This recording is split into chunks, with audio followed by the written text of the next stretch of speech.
Consultor financiero, experto en todos estos temas, por supuesto. Mario, como siempre, un gusto saludarte.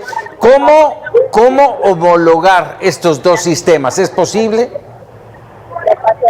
Mira, yo te diría que en principio es posible hacerlo, sobre todo para aquellos que están en el régimen de pensión individualizada. Quizás no tanto para aquellos que están en el régimen de 97 o en el régimen de 73, porque todavía tienen, digamos, algunas cosas, vamos a llamarlas así, preferenciales, ¿no? Desde luego que es un avance anunciar que ya se puede.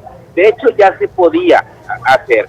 Si tú, por ejemplo, habías trabajado un tiempo y habías cotizado para el IMSS y luego te hacías servidor público y empezabas a cotizar para el ISSSTE, llegaba un momento en el que tú podías consolidar precisamente esa antigüedad, esas semanas de cotización, esos ahorros, trasladando pues el tiempo que habías trabajado o las semanas que tú habías cotizado al IMSS, lo pasabas para el ISSSTE, bajo el régimen o bajo las reglas del ISSSTE, y viceversa.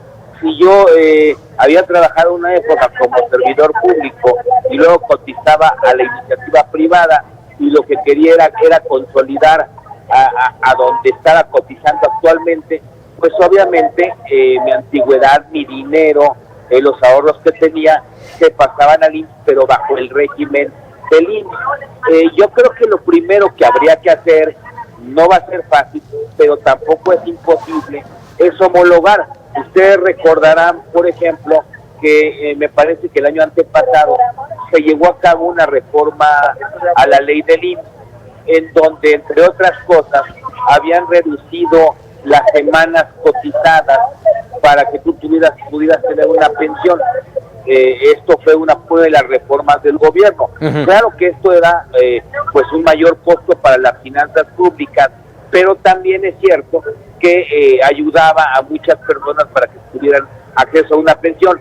Esas cosas tendrían que ser iguales, tanto en el IMSS como en el ISSSTE, que no es difícil de pensarlo, porque también es cierto que no podemos tener empleados de primera y de segunda. ¿Qué quiere decir esto? Que mientras que para los del IMSS hay una regulación, pues para los del ISSSTE sea otra. Como te digo, no es imposible hacerlo, no va a ser fácil migrar, pero desde luego es un avance que va a ayudar a muchas personas a que no vayan a perder, pues porque muchas veces perdían ese dinero. Ahora, ¿qué les sugiero yo a las personas que anden pues en esos procedimientos? Uno, que se informen. La conductora, por ejemplo, tiene un servicio en donde pueden ir a preguntar sus semanas o sus fondos de cotización, porque también cuando trabajamos en el gobierno existen fondos que no siempre tenemos identificados. Por ejemplo, yo me llamo Mario Di Costanzo, pero si alguna vez en una dependencia trabajé y me pusieron, por ejemplo, de Constanzo, pues esa es una cuenta que yo tengo que buscar, homologar, rescatar. Y eso se hace pues echándote la exclusión a cada dependencia donde tú trabajaste y pedir precisamente tus expedientes de cotización, tus historiales de cotización.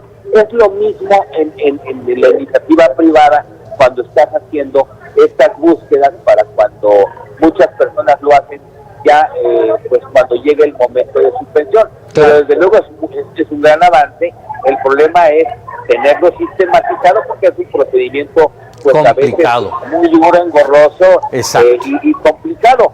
Pero yo creo que deberían de empezar pues por homologar las dos leyes en cuanto a seguridad social se refiere. Ahora, esto es muy bueno, es positivo, es un encaminarnos a la pensión universal, pero Mario, esta fusión de semanas y de años cotizados en el IMSS, en el ISSSTE, ¿va a ser una pensión afortunada para quien la reciba? Una pensión mucho más jugosa. Va a ser una pensión importante, va a ser una pensión probablemente que ayude a que más personas tengan derecho a esta pensión, lo que es importante. El problema es, la pregunta es, ¿De dónde vamos a financiar esto? Exactamente. ¿Por qué? Pues porque ya este año, por ejemplo, 17%, 18% del gasto público va a ser para pago de pensiones.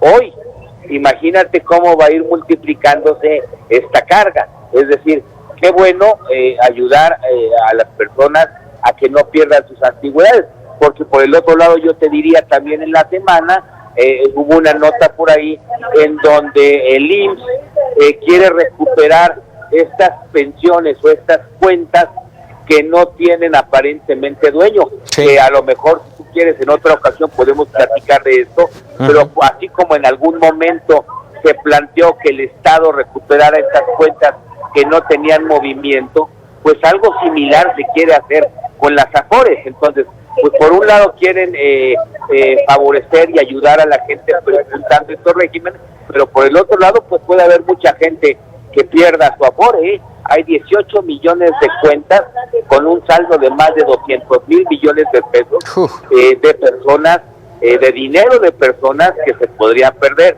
Por eso es importante para cualquier persona que hoy, ya sea que suceda una cosa o la otra, o una cosa y la otra, que hoy, por ejemplo, yo les aconsejo pues acercarse a la Conducef, porque muchas veces no sabemos ni siquiera en qué Afore estamos, y mucho menos tenemos una historial de los trabajos y de las cotizaciones que hemos venido haciendo al IMSS, que precisamente es lo que nos va a permitir poder unificar estas cuentas.